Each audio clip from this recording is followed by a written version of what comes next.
It's the middle of February and snow is melting.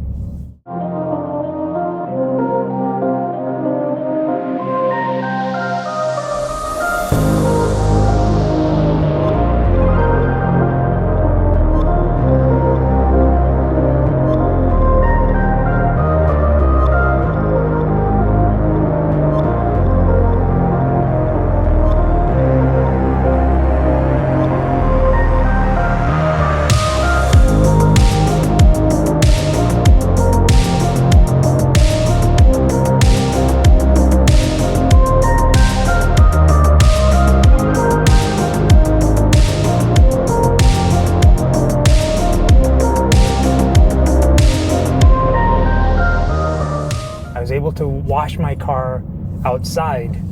It was like plus 7 degrees Celsius, and that's very unheard of for us Ottawa folks here. So I wanted to make a quick update, winter update, talk about the M2 and what it's been like driving it in the winter, the minimum amount of times that I've taken it out. In the previous video, we talked about how this is the winter daily now. But the thing is, since I work from home, I don't necessarily have to drive a lot on a daily basis. We have the Macan GTS, so I've driven this 4 times perhaps. As you saw from the video, the front lip is back on. That's what's different from the last video I've made. I just couldn't take a look at the front bumper. It looked so bare, it looked like something was missing. So I put the Auto ID lip back on, and it looks so much better now. But there is a small risk with it. That is the clearance. So I thought, given that I'm not driving the car around a lot in the winter, and I've only taken it out on like clear roads, days like this where it's an anomaly where we have plus 7 degrees Celsius upon middle of February. So I figured put the lip back on and just have a better looking car. I might regret it. You know, when I've had to take the car out that one time and it's all snowy and there's not a lot of clearance. So I guess we'll see. We've clocked in around 4,300 kilometers on this car, and it is a lot of fun. Even like on the cold roads, wet roads, I enjoy driving this car because of the rear wheel drive setup, and I've got winter tires on this. Even with that, it feels like the car is very lively, which isn't a bad thing, I would say.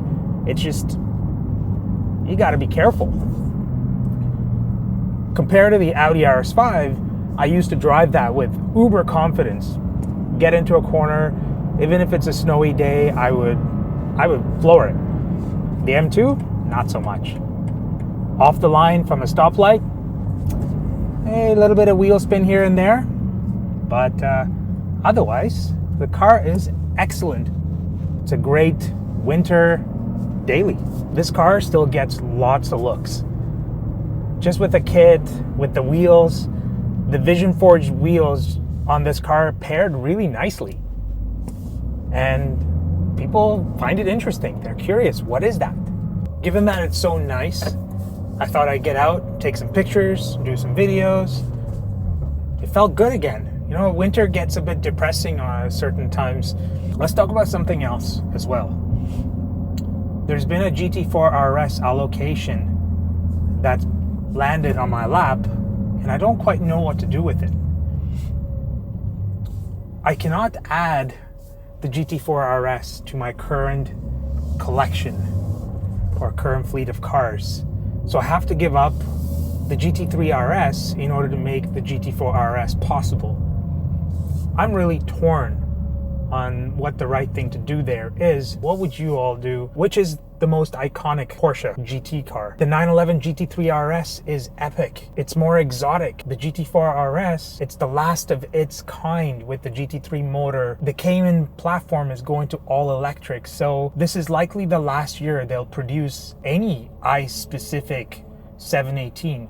So the GT4 RS is the last hurrah to the 718. Going forward, we're going to get all electric, so who knows? The hype was really big on the GT4 RS.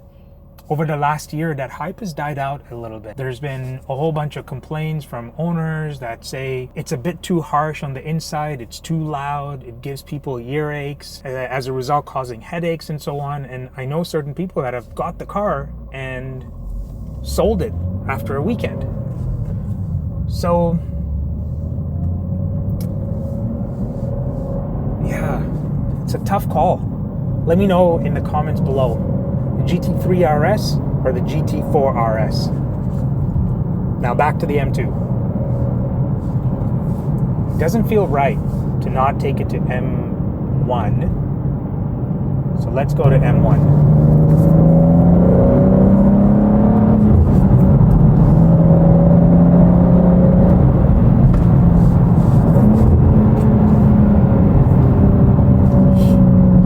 There's just something really surreal about shifting your own gears.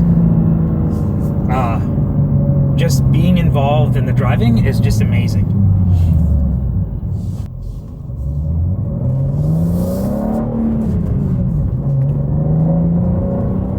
See, just there, in that moment, the rear end was a little squiggly, a little bit. So it can get a little hairy at times, driving this car fast. Even on normal weather situations, even in the spring and the summer, it's a lively car. This is a car you cannot be lazy in because it may kick you. Let's touch on the topic of what else we got to do with the M2. We've lowered it, we've got wheels, we've got forged wheels for the winter, pretty epic. We got the exhaust still to sort out. I still haven't decided which way I'm going with it yet. I'm going to give it a couple more weeks. Maybe around springtime I'll decide what I want. I haven't quite decided. You know, given that this is a daily now, do I really want an exhaust to make it unbearable on a day-to-day basis? What do you all think? As a daily driver, do you think an exhaust is necessary? As a project car, I think it's a must. It really opens up the character of the car. I don't know. We got time. There's no rush. All right, we're home. Thank you all for watching this much. I appreciate all the support for the channel. A lot of you have subscribed and commented and engaged with me on these videos, so I really appreciate that. I'm gonna sign off on this one, and I wanna say thank you once again, and I'll see you all in the next one. Have a wonderful winter. Please give me a thumbs up, subscribe to the channel, and yeah, we'll see you in the next one.